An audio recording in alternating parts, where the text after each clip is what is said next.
Alright, my dear friends, we're back with another installment in the GSL qualifier series. Today, Trigger versus Shin. Shin, the man, the myth, the legend, has been performing so well over these past few months. He's going to be capable of doing it in a cold, rainy night on ley lines versus the Canadian, we'll call him a powerhouse actually, because he has been powering on and, you know, fundamentally as strong as a house, foundationally powerful. Is of course our boy Trigger over here. For the people who are not familiar with Trigger, that is allowed, you know.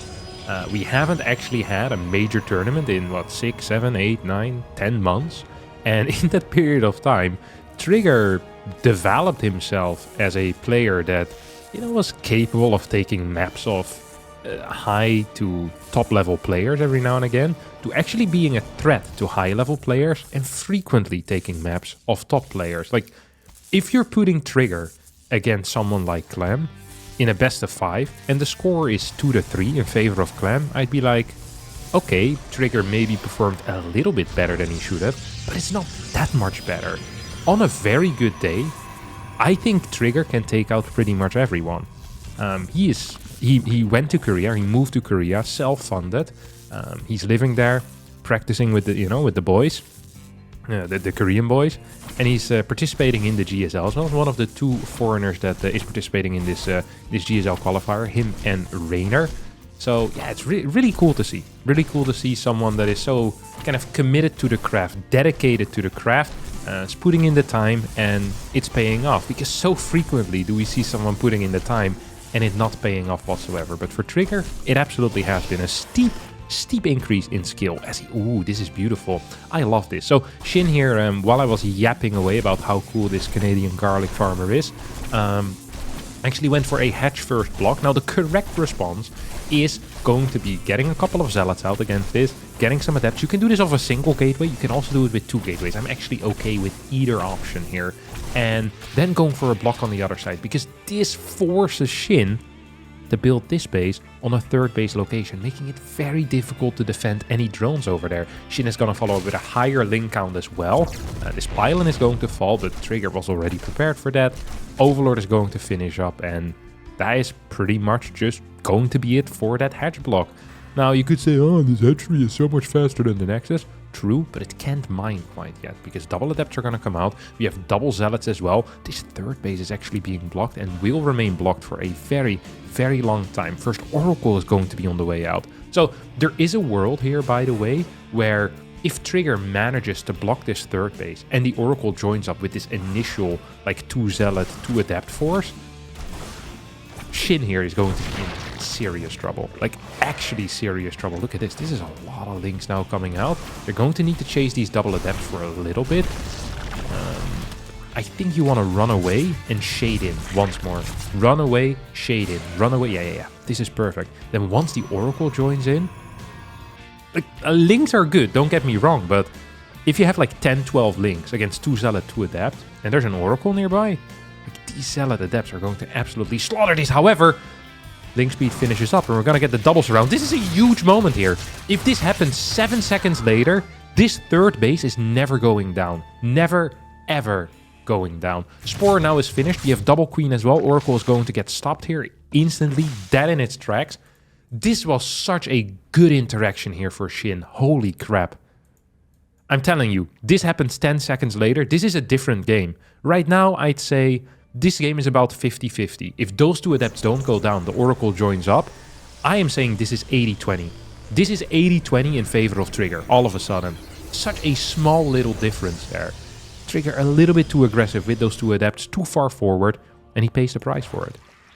Still a fine game, however. We're looking at a low queen count on the side of Shin, a low drone count on the side of Shin, late 3rd base on the side of Shin, no upgrades on Shin's side, and a pretty fast 3rd base as well coming in for Trigger. Like, what is the delay on this? Went down at 220. Usually you throw down at 4 minutes. Like, that's a 20-second delay on the Nexus. I'm okay with that. If my opponent went for a hatch block, that is pretty sweet.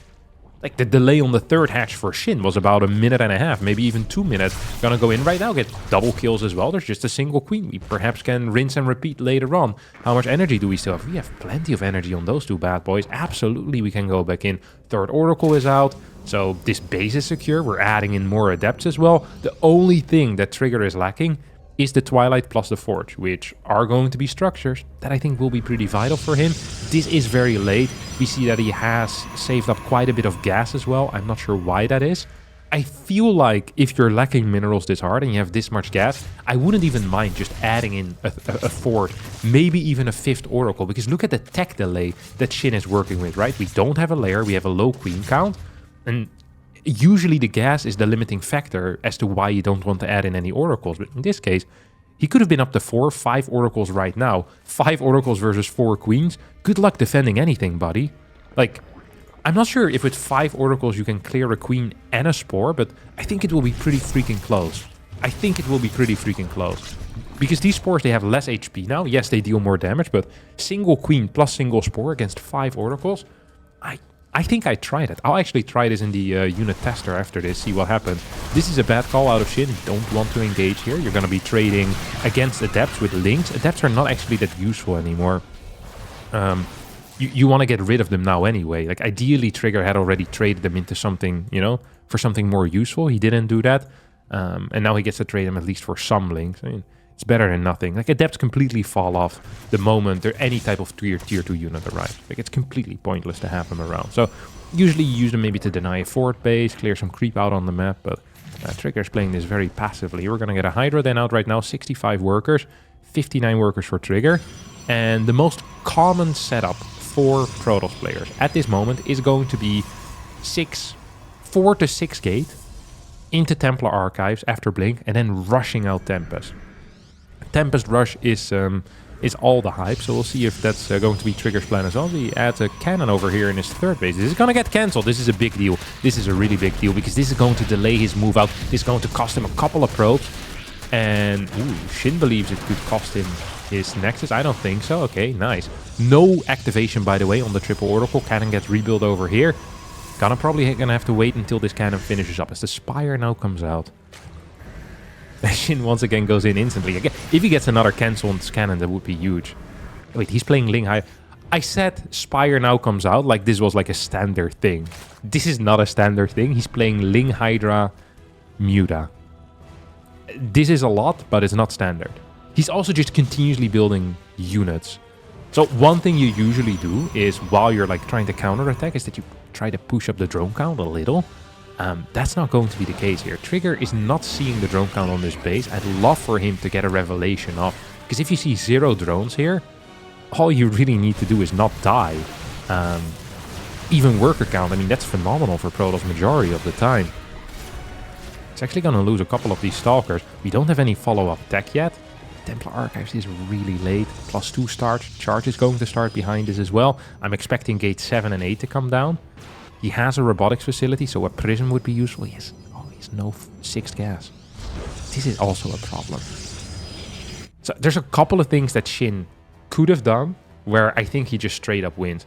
If Shin had gone up to like 76 workers behind this, and rather than Aspire, this was an infestation pit, and we'd be teching into Hive right now, I actually believe this game to be pretty much over the moment you're hitting a lurker push. However, because that is not what happened, Shin is actually in kind of a weird position where now he's building 9 Mutalisks. He's gonna get a cancel on this forward base, and he's on very low eco as well. So he's doing a Ling Hydra Muta all-in. It is one of these... Like he's attacking into a 3-base toss while he's investing 3k resources into a different type of tech that's just going to harass. Hey, this is one of these things that you theory craft. It's like, oh, it would be really sick if I get Ling Hydra, and then I get Mutas, and then I transition into Brute Lord Ultra Infestor. It's like, all right, how many workers will we have? Like 69. It's like, nice. I'm sure that will be good luck. Please report back to me when you succeed with it, because this is such a weird setup. Like, he's killing his opponent while he's investing legit like 3.5k resources in Mutas at the same time. It doesn't make any sense. If this was just a lurker attack right now, the game would be over. I'm not saying this game isn't over anyway, because apparently Shin's position is good enough. But it is just a weird setup that we're working off here. We're gonna get Storm, because Trigger shouldn't have any win conditions anymore. There shouldn't be anything that's like, okay, if Trigger gets to X, he could potentially win the game. But right now, if Trigger stabilizes on 3 base, gets a bunch of cannons, stops taking damage from the Mutas, which is what's 21. Now, it's theoretically possible, okay? You get like 2-3 cannons per base, you get a couple of Archons here, you get a group of 14 Stalkers or so. You could stop taking damage. It's gonna be really freaking tough though, as this cannon is gonna get taken out before it finishes up, and all of these probes are gonna go down as well. More Mutas are now flying across. This Archon's trying to help out. Stalkers in the main base. I don't think this is actually going to be good enough. Do we have an energy recharge? No, we don't. So this guy can't even storm. I think the Mutas by themselves are just gonna win. Wow, Shin. Dominant performance here against Trigger. Despite an early game that didn't feel great to me, the mid-game run by onto the cannon did a lot. And then apparently Hydra Ling into Muta is just going to be the future over here. At least for this game. Looks pretty freaking sick to me. Storms are going to kill a bunch of these Mutas. We have 84 workers to 55. And Shin, once he gets, I mean, any amount of lurkers out here, I think it's just going to end. We're playing on 4 base. We don't have Tempest. Trigger's actually going for an Immortal army, which if you get there is better than the Tempest army. Like, it's better at straight up fighting, but it's so much more difficult to get there. Like, you need 7, 8, 9 Immortals. You're going to need a lot of Storms with it. Ideally, a couple of Archons as well for some tanking, but none of that stuff is here. And if none of that stuff is here, that means that this is going to suck massively. Get a blinking forward as well out of the man. Still at 130 supply as he's now inching forward to try and take a forward base. Lurkers popping out. 11 lurkers. I mean, this is impossible, I think. This is actually an impossible hold. They don't even have seismic spines yet, but it's not necessary, right? Like, and this attack could have happened without the Muta about 4 minutes ago. Or 3 minutes ago, you know? It probably would have ended the same. Because there's just not enough anti-lurker stuff. The anti-lurker stuff ain't here. And where initially I felt very good for Trigger, right now I feel very bad for Trigger. He's gonna go for a big Zealot run-by. I do like this move. He probably expected his opponent to continue attacking. Now he needs to be careful with these Zealots. He's gonna go for a recall. We'll lose 2 of them. Get the rest of them back home. That is a big deal. We have 2 more gateways coming in. Continuous Immortal production. As these guys are gonna start moving in forward. I love that Trigger's still trying though. He says, hey, if I can get to a maxed out army with Mass Immortal, you always have a chance as a Protoss, and it is true. You always will have a chance. There's no good counter in the Zerg force for having like 10 Immortals or so. Love the Stasis Ward here in the wall too. As Hydra's now moving in forward. Not quite gonna get the kills on all of these Immortals. There's no Storms here, which makes these Hydras way more efficient than they ever should be. As about 8 Lurkers are stuck in caught in a trap, as our boy Elvis would say. And they can't get out, but even without those Lurkers on the right side, I mean, this defensive force just is not big enough. Nice little control movements here with those Immortals in the prison, but yeah, it's just not gonna work. These guys aren't even borrowing. Okay, here we go. We still have a Revelation on them, so they will end up falling to these triple Immortal threats. Storm is now coming in forward, but I mean, in my mind, Trigger could have left about 2.5 minutes ago. He's going to stay in for a little bit longer. He's going to continue trying at more Hydras, more Links, more Lurkers, more of everything, really. We see beautiful production tab here. This is the type of production tab that you don't really want to be playing against. If you have 111 supply, you're barely getting a fleet beacon.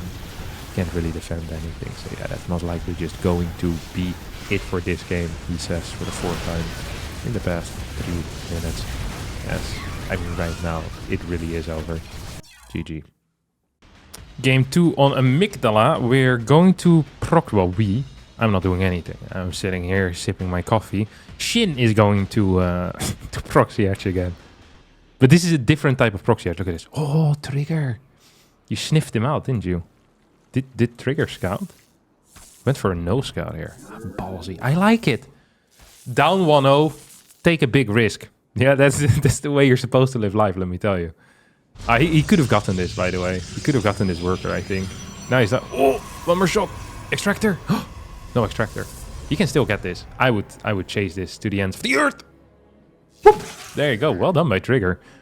This was so expensive for Shin. Oi, oi, oi, oi, oi, oi, oi. So expensive for Shin. So he sent out an early drone. Tried to go for the hatch block. 3rd hatch block. Last time it was a hatch first, but this time he built a hatch first at home. Did not want a repeat of being forced to take it somewhere else again, like in the previous game. Yeah. I am not loving this position for Shin right now. I am not loving this position for Shin, because it's really expensive to send a drone out in the early game and then to lose it as well.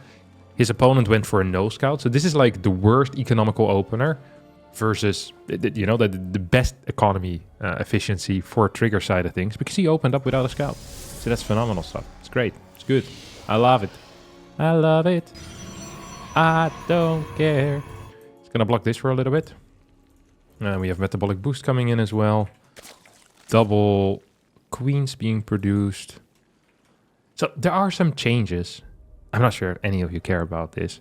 I always wonder if I'm the only person that cares about like the early game changes, like the, you know, it's like, oh, he built an extra drone nowadays before the before the third hatch. They're a huge deal. I'm just gonna share them anyway because it excites me. So one of the things that Zergs have been doing as of late is taking a slightly later third hatch, and often getting a second queen before the third hatch even.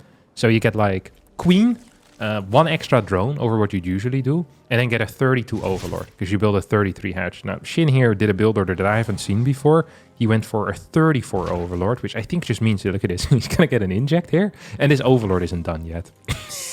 Yeah, this doesn't exist. You know, just there's like 6 larvae waiting for nothing. So he just, I think he didn't want to do this, and then his hatchery got blocked. He did go for the double inject first. So this is another thing that has changed. In the past, what we always saw was inject in the main base, tumor in the natural. So you get to start your creep spread a little bit faster. You know, get creep tumors everywhere. Wow, life is good, rah. But nowadays, a lot of Zergs, they go inject first, so they have a higher drone count early on.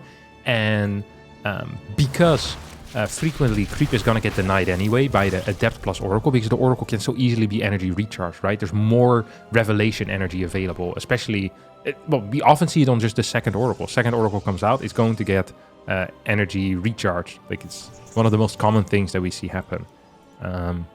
So people don't care as much about the early game creep spread, and then getting slightly better eco with that second inject, get a bit more money because queens are more expensive as well. That really helps out. What the hell is this poor position? No, don't do this to yourself. You have a single queen. Yeah, no, a little bit further to the left, buddy. Like, this is open season over here. This is open season. Which, by the way, also is a phenomenal animated film. I'm not sure who made it. It didn't feel like Disney. I don't think it was Disney. Oh, it was too funny, I think. It was so good. Well, so good. It was a fine animated film. If you have kids especially, I think they'll love it. If you like animals, you'll also love it. Big fan of it. Been on my in my animation arc as of late, where I'm just watching a lot of these. And you get a decent feeling for, you know, what you like and what you don't. There's a terrible movie. It's called Sing. I got really excited because one of the main characters there was voiced by Matthew McConaughey. McConaughey? Good old Matt, you know who I'm talking about.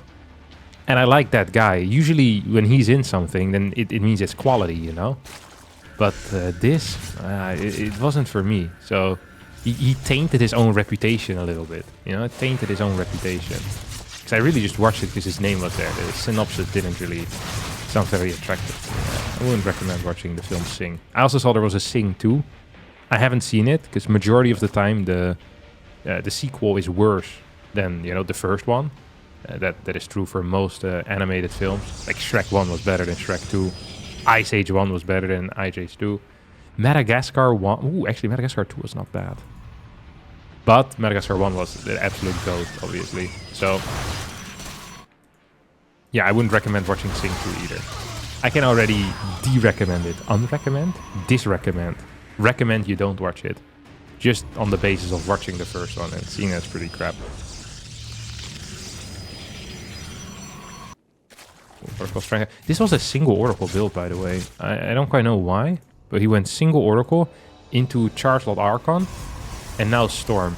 So this is weak against a couple of things, okay? It is really weak against Roach, Ravager, Queen All-ins. They would hit at around 7 minutes. Look at the units that are out. You're gonna have basically no meat in the army, or no potatoes. If you're talking about the meat and potatoes, then the meat would be the part that is more rare, I guess, right? Like majority of the food would be the potatoes because they're cheaper. So yeah, you have a lot of meat. Like you're gonna have like 2-3 Immortals and a couple of Templar, like this highly technical army, but there's no potatoes in your army. Like no Zealots, no Adepts, no Sentries, no Stalkers that really stand in front of it. So Roach Ravager attacks with Queens, very strong. Mutas can also potentially be an issue because you don't have a lot of stuff that shoots up. Like right now he actually has 2 Stalkers. That's the only thing that shoots up. Yes, he can chrono out Stargate units, but 1 or 2 Phoenix, if there's like 12 Mutas out and you don't scout it well, can be tough. The best case scenario is that your opponent actually plays right now what Shin is doing. And that's going pretty much high drone count into 8 gas. That is pretty much what you want because you're building on a high immortal count. You can expand relatively quickly to a fort base. You're saving a lot of gas for your own tech because you're only building zealots as like the main unit. So you have this highly technical army. Once you get like 160, 170 supply, this army is practically unbeatable for lurker forces. The moment you add in a mothership, it is unbeatable for lurker forces. Like things like time warp, the invisibility adds so much, as well as just the standard damage output that it has. I'm a huge fan of these types of push-outs. Why am I a huge fan? Is because pre-lurker, there is nothing that can kill this army. There's nothing that can touch this army. You get a single Archon in there so you don't get surrounded by mass link comps. You have the Storms nearby as well. Zealot plus Oracle defensive weapon. This is the type of push-out that could win a game, but if it doesn't matter. Because you're building a stronger army than your opponent anyway. So yeah, this is just a hugely powerful push-out. It's gonna right-click this base over here. Lurker's now pushing in forward. Need a couple more zoning storms. Loses 1 immortal, but clears a base. That is a fine trade. Get some time for his fleet beacon to finish up as well. Now, a mistake that a lot of Protoss players make in this situation, I think, is that the first air unit that comes out is going to be a Tempest. I much prefer instantly throwing in that mothership. Yes! Trigger, man, he has that theory down, or at least he agrees with my theory. Whenever someone does something different than I would do, they don't understand the theory quite as well. But when, you know, when they do the same thing as me, man, these guys are geniuses, brilliant. God, they're so smart. We do see Shin taking double gas here on the gold, so he's still gonna go up to 8 gas, but look at this. Trigger's also gonna go up to 8 gas. 8 gas versus 8 gas, and you didn't start with a Stalker start. Like, this army is going to be... It's going to be so good. The problem with Stalkers is that it just delays the good stuff from coming into your army, right? The Tempest, the Motherships, the Templar, the Immortals. Every Stalker you build is 50 gas. You're moving further away from your dream composition. So if you just skip the Stalker phase, yes, you expose yourself to certain all-ins, like I mentioned before, the Road Ravager stuff. Even Swarm hosts can be pretty tricky to deal with, or Mutas. But if you get here, boy, is life good? Oh no! Both of these Templars are just gonna get caught. Really sloppy play, although he does get 3 storms off, and these Hydras are actually taking quite a beating. We're going to go back with this army. Splits off the Archons to harass the mineral line. Eye for detail there, very good eye for detail. As the Mothership now shows up, there is a Tempest out as well, but the Mothership was the first one. I love this. Gonna get a big time warp on top of this. Archons that were split up are gonna die, but in a way they stopped this army from counterattacking to the right side. So Trigger dealt with this force, now has an army that I would say is brilliant, is great, the best, one could even call it. The only thing is really lacking is immortal count. I'd expected there to be more immortals right now, perhaps even a second robotics facility. But he's just going for single Stargate Tempest, single Robo Immortals for now. As this Zealot split off is going to... Ooh, it could actually take out this Lurker then, which would be a pretty big deal. Oh, it ended. Let's have a quick look at that fight again. What happened over here? I guess he just walked over and killed him. I guess there really was nothing left there for Shin. Yeah, Shin was dead. Yeah, it felt like after that first push it already was so much in favor of Trigger, and then he cleans up the Shin push on the top. From there on out, it's smooth sailing. Shin just didn't really have the gas to get a high enough lurker count out, and if you're dealing with Immortals, you're going to need high lurker counts. Like, if you actually want to have a competitive army against Immortals, we're talking like probably like 15 to 20, 22, 23 lurkers, like high lurker counts. You probably need more than just 8 gas. Like, I think 10 gas is probably something you'd need, and you probably need it fairly early on, because if you're fighting with 5 lurkers against 5 Immortals, that's going to be a really one-sided massacre, because you just can't move him to position fast enough. Like, there's going to be aggressive rotations, and by the time you burrow like 5 lurkers, 3 of them will die already, and then the last remaining 2 will also just get shot. So, yeah, good play there out of Trigger, who was... I mean, it was a risky build. You know, whenever you're playing Charged Archon like that, Charged Archon Immortal, it comes at a risk. Especially if you have a relatively mediocre early game, which is definitely what Trigger had. Like, Trigger did not have a great early game. It's not like he killed 20 workers. No. It was like... it was fine, but if there's a good committed Roach Ravager attack, like, I think you just die, like 100% of the time. Ooh. Switching it up now, though, Trigger is gonna go for 4-gate Glaive, I guess. If I were to guess, this is Glaive. He's playing this off a single Oracle, so once more single Oracle into fast stack. And this is going to hit like really like a bag of bricks. Shin rushing out the Evo chamber. So when we talk about like early game theory, like there are certain things that can go right and certain things that can go wrong from the Zerg and the Protoss perspective. Like in the previous game I mentioned, if you're going Charcoal Archon, someone plays a Roach Ravager, it's going to suck. If you, however, play +1 melee and you're fighting against someone going Glaive Adepts, as we hold that thought, we see a pretty decent trade here for Shin. I'm not sure if Shin knows that this is a good trade, but given the situation in the game, taking out 3 Adepts like that with Pureling is great. What I was going to say, if you're rushing out +1 melee, very frequently you're skipping a Roach Warren, or at least building it quite late. So this Roach Warren at 445 is actually quite late. Against a single Stargate unit, your Roach Warren should be going down at 430 the latest, but ideally at 420, 425 into the game. So this is 20 seconds too late. Now, the reason why it's too late is because the Glaive Adept can arrive before you even have any Roaches out on the map whatsoever, before you can even start any Roaches. And that's what we're going to see over here right now. Roach Warren is late. Oh, he cancelled the melee and went into range instead as well. He's building a lot of Roaches, gonna go for a full wall, but you're walling these Adepts out, but you don't actually have anything to really deal with them quite yet. Look at this. Roach Warren now finishes up 3 Roaches in production. Spinecrawler on the way as well, as these Queens are taking a beating. 5 Queens are out. Oracle shows up. So far, honestly, a pretty decent defense. No drones have gone down yet, but look at the overall worker count. 52 to 52. 37 links have gone down here. And we have transitions coming in as well here for our good friend Trigger. So, did Trigger succeed in this push, dealing a lot of damage? No. But was this a successful defense for Shin if we look at the situation we're in right now? Not really. He has a couple of Roaches out. That's great. Maybe he can counterattack with them. This fort base is actually in some serious danger. It's going to need to... Oh, he's going to lose some drones here. He's absolutely going to lose some drones here if he ain't careful. There is a spine which is going to massively help. But even losing 4 or 5 drones at this point would be so painful. This Oracle's moving in. There's no Spore in this position right now. More links are falling as well. 49 workers to 62. And this is why initially defending with links is so bad. Usually you defend initially with Queens and then with Roaches. That means all those larvae that were going to go into links can just be spent on drones. So you're going to have a way higher drone count, basically. You're investing less, but because you lost 46 links. That's the equivalent of 23 drones, larva-wise and money-wise. So yeah, I think this was a success for Trigger. Despite him not necessarily killing a lot of drones directly, the fact that this Roach Warren was 20 seconds too late, 25 seconds too late, made this defense almost impossible to go right here for Shin. Okay? Almost impossible. Now, we still have a counterattack possibility, and that's exactly what Shin is going to be doing here. He's moving across the map. Ultra Love is a very short map. This is the scary one. He cancels a battery. That is a blunder. There are no Ravagers here, however, so if he can close this off from the Roaches, it is just going to be Stalker, Adept, Immortal versus Pureling. A massive blunder.